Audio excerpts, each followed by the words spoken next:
What's up, my people? Good day, good afternoon, good evening. It is Mr. Rap People, the Neighbor's Way. Happy New Year to y'all. First off, let's hold space for that and wish everybody tremendously a happy 2026. Hopefully your holiday was good. Hopefully it was refreshing. Hopefully you had a good time with your family, friends, all the things. You know how it is. When December comes, everybody starts clocking out a little bit more. So them last 2 weeks of December, everybody's like, oh, we officially clocked out. The kids are out of school.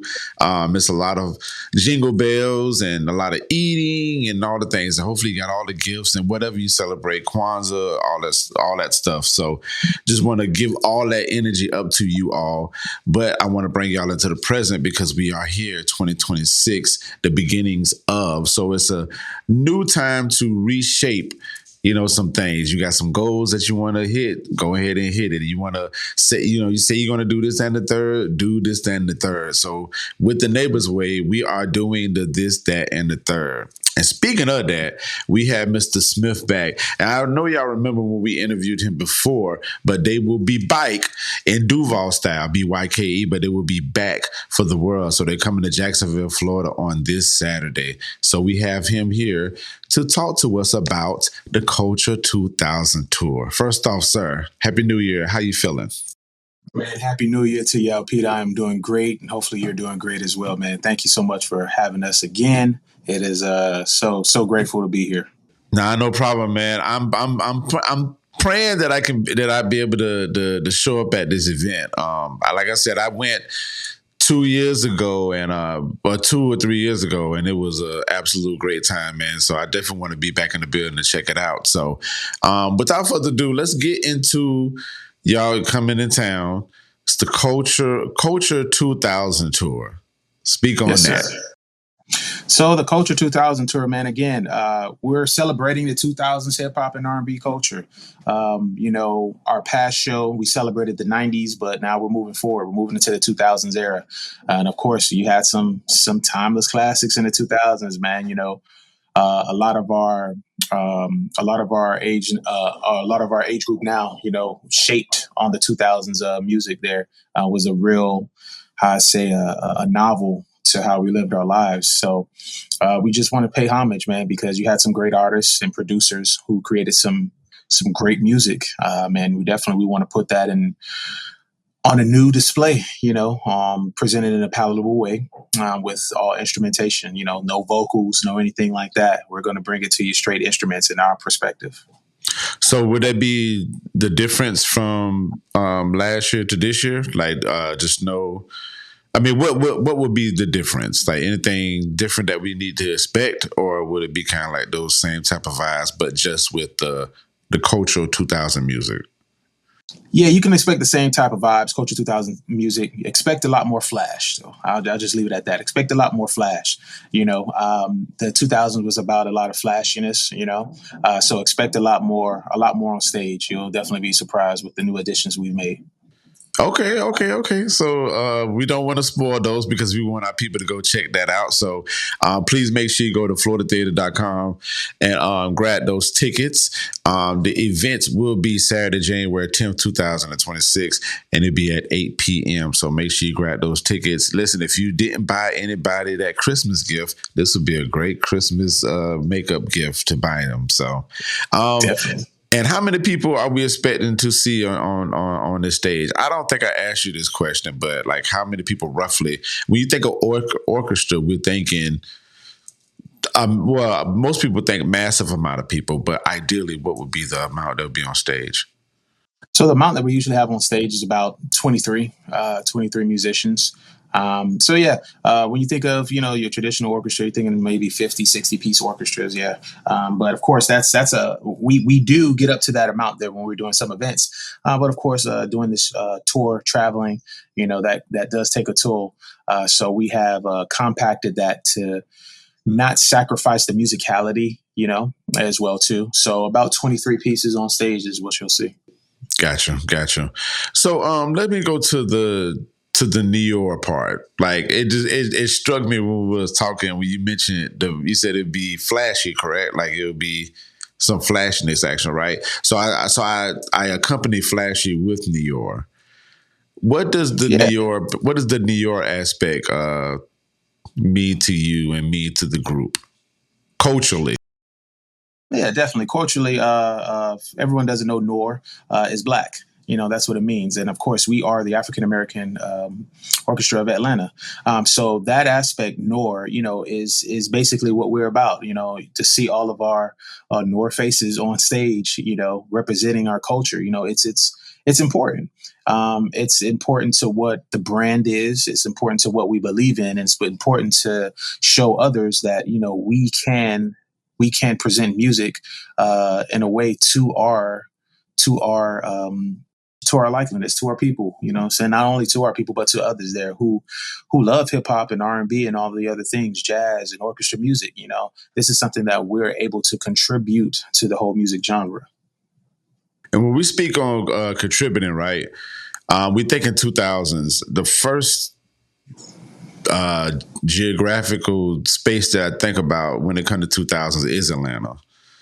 Because Atlanta pumped out so much music, and Atlanta had been doing it way before then. Of course, like my first Right. introduction of like Atlanta when it came to music was in like the late '80s, early '90s. But like Mhm. 2000s, man, it was just like this really big burst of artists, and I'm talking about from the likes of Ti, Ludacris, all the way to Nivea.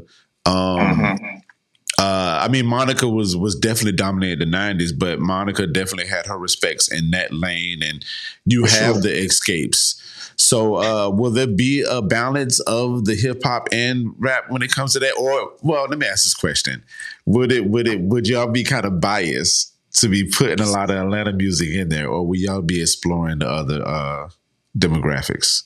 Oh no, we'll definitely explore the other demographics, man, and culturally, regionally as well too. We're gonna take it everywhere because yes, Atlanta, did produce a lot of hits in the 2000s there, but you had other areas too as well producing hits. Can't forget about the South, Miami. We had your Trick Daddies, Rick Ross, your Trinas. They all contributed to that 2000s era music as well too. And classic has some classic hits, so you're gonna hear a lot.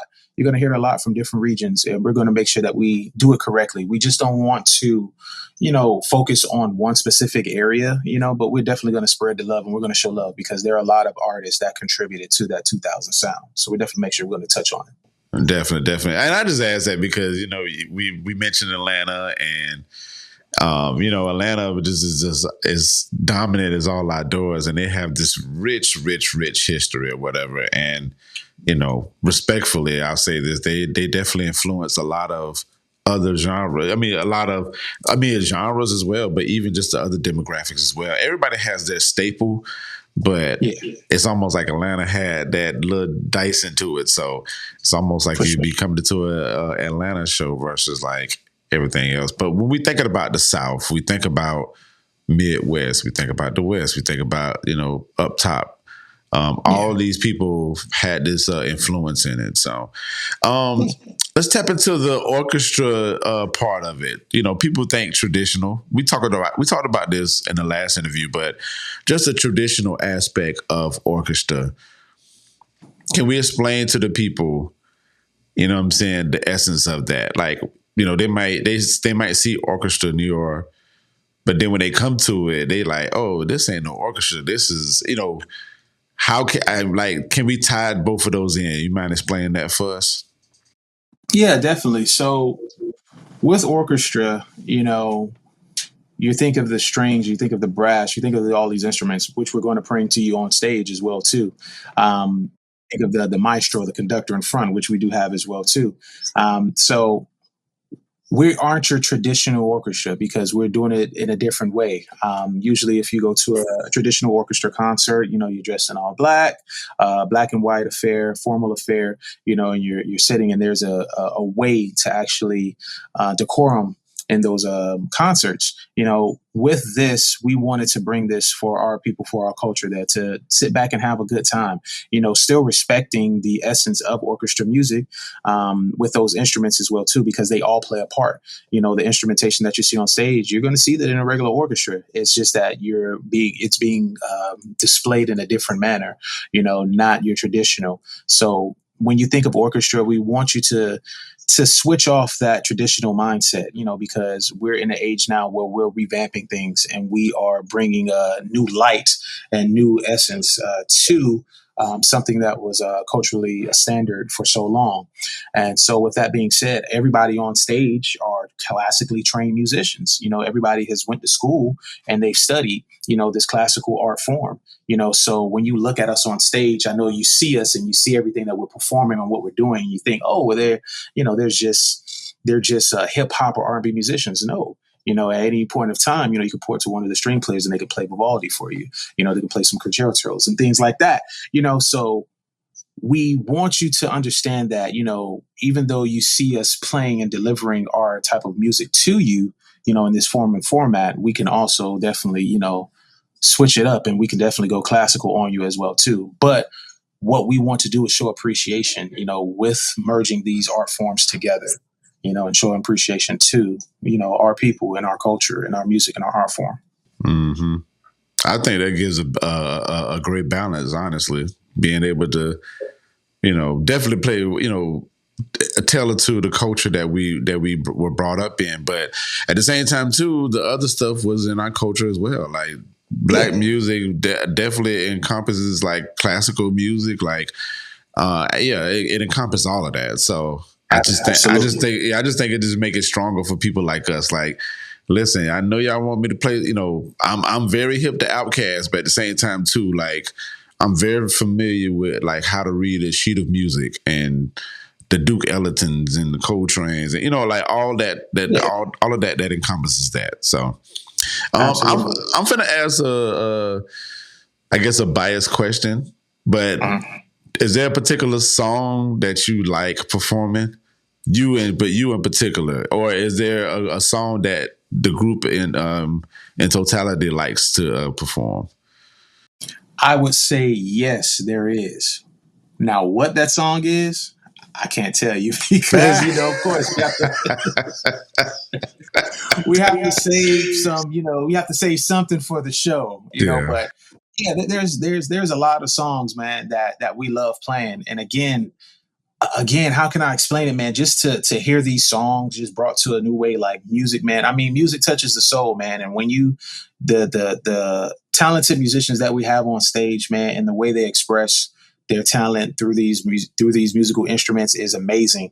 And some of the songs that we get to cover and recreate, I mean, it just gives it a new life. And I mean, we really fall in love with the set list, and sometimes it's hard to determine which songs are, which we enjoy. But you when you hear the songs and you see the reaction on the musicians' faces and the energy from the crowd, you can automatically tell that, oh, okay, this is one of their favorite songs. Yeah, that's listeners. That's what I was gonna say. Like I was gonna get, if the listeners don't understand that, I was gonna give y'all a hint. Like when y'all start seeing a little bit more energy and a little bit more movement, you could tell that's probably one of their Yeah, exactly. You get it out.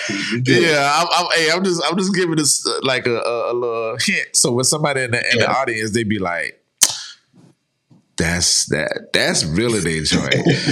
Speaking of that, is it still difficult, or is there any difficulty picking the songs that y'all are going to be doing?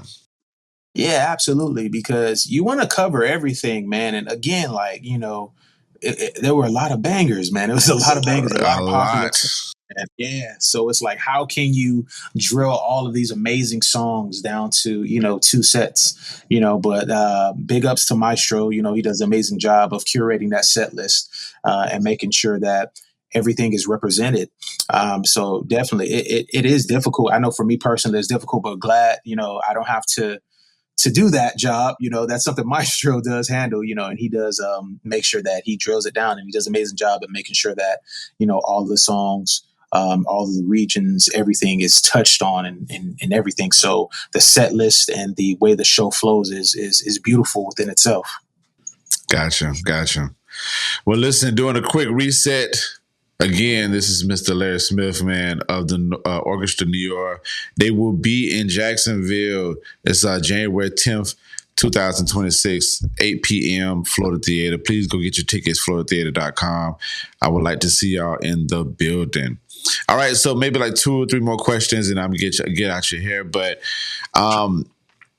we talked before about I don't know if let me take it back. I don't remember if we talked about original music, but I do know that y'all put out, I want to say remastered, but reprised or whatnot. Is that correct? Is that the correct terminology? Yeah, covers is what Covers, what we yeah, put out. okay. Covers, yeah. Yeah, so is that still in the mission to do, like, working on an album and stuff like that, like kind of expanding the brand outside of the performances? Is that still in the plays? Okay. Definitely, that's still in the play, man. Again, this concept is something that's taken the world by storm. I'm pretty sure, as you see, there's a lot of different entities that have come about since we had our last conversation, and everybody is on this musical journey, with us as well too. And yes, we have these other goals to create our own music, and we have our own lane that we're currently in, but I feel as if like we've been assigned to do this specific job, and we are focusing on that, currently, and we're dead locked in on it. Even though we have some big major projects, personal projects that we are working on as well too, we just can't forget the goal that's in front of us right now. And I believe that if we just happen to stop delivering this awesome show to the people, people would wonder, like, man, when are they going to? So I believe it's more so of our musical responsibility to make sure that we continue to keep this thing going. Indeed. And that's interesting that, well, not interesting. It's good that you say that, because one of my other questions I was thinking about was like the preserving the history, the Black music history. And so you mentioned in the latter part of your answer, definitely answer that for me. Like, it's the duty, it's the call that y'all have to do, when it comes to that. So I think, I know y'all doing a tremendous job on it. So, yeah. Thank you. Nah, no problem, man. All right. So, again, I appreciate your time, man. Looking forward to the show. Thank you for taking time to, stop in and give us a talk and kind of amp us up regarding like the show, Cultural 2000 tour. Definitely looking forward to the songs that y'all going to play. I'm definitely looking forward to it. So y'all still going to have y'all DJ, correct? Of course. We can't go anywhere without DJ Louis V, man. Shout out to DJ Louis V, one of the best DJs in the world.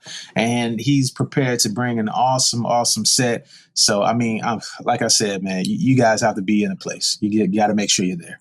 Yeah, shout out to Louis V, man. From one DJ to another DJ. I'm telling you, the first time that I saw y'all, I walked in. I had another event, but I came in during the intermission. Rocking. I said, oh, this is. And then when y'all got on stage and started performing, I said, yeah, I think I might have sat in my seat maybe like one time, and I think that's when I got in there to just kind of position myself. But I was up the whole time, man, and everybody. I'm talking about. I ain't never seen the Florida Theater that active. Like, I'm talking about extremely active, and it was like everybody was having like the cleanest fun. And so I just recommend the people that's watching this right now or listening to make sure you go check out Orchestra New York. You would not, especially if you haven't been before, you will not be disappointed at all. And to the people that's going to come back that been before, welcome back, family. We are here. That's right. Bring your dancing shoes because we're ready to party again. Absolutely. Do you have any recommendations on what people should wear? I know the last time you did white, but is there like a? Well, we switching it up this time, but we want to recommend everybody come in your 2000s gear, man. You come dressed down. Come dressed for the occasion. We want you to have fun, man. So much fun. You don't have to get dressed up in a suit or tux or anything like that. No, we want you to come dressed down. Bring out the jersey dresses. Bring out the long white tees. Bring out the hats. The bandanas and scarves and all that stuff. We want you to Yeah, we want you to go back in time, man, and just really enjoy it. Just for this one moment, enjoy. We want you to leave and everybody, oh man, where did y'all come from? And we want you to be like, man, we came from the dopest concert that we ever been to. That's what we want to do. We want to set that standard, that you can have fun. Jacksonville is one of our favorite cities to visit, man. You guys show us so much love every time we come, man. And like you said yourself, man, it was from wall to wall, everybody up dancing, having the cleanest fun. And that's so amazing, man, to see us as Black folks, as African Americans get together and have that fun. Man, it's just a beautiful sight to see. So definitely come dressed down, come ready to have a good time, because we're definitely going to be ready to have a good time. Absolutely. Make sure y'all wear y'all Air Force Ones. I ain't wearing no Air Force Ones, of course, but I might pop in with my Mitchell and Ness, you know what I'm saying, and represent. Real quick. Come on. Yeah. Good dealing. Well, again, I appreciate you, good sir. Before we leave, please let them know where they can find you at, where they can follow you on the socials and such. Definitely. Follow us on Instagram at Orchestra Noir. You can definitely visit our website, orchestranoir.com, to keep up with us, all of our shows that we have in the future. Even if you're looking to purchase tickets for Jacksonville, there are tickets left. I advise you hurry up and go get them, because there are a few. But there are tickets left. Florida Theater this Saturday, January 10th. We look forward to seeing all of your beautiful faces out there. Indeed. Hold tight while I close this out. All right, Mr. Al Pete, man, with Mr. Larry Smith of Orchestra New York. Please make sure you go grab those tickets. Go to orchestranewyyork.com, or you can go to floridatheater.com. Grab them tickets. Grab 4 of them, and tell your friends to come out with y'all white tees. And get your Soldier Boy on or whatever, but get it together and get it right. But thank you so much for being here. And listen, stay around and stay tuned. We got more interviews coming up on the Neighbor's Way. But I appreciate everybody rocking with the brand. Be good to yourselves and be good to others. It's Mr. Al Pete to the top.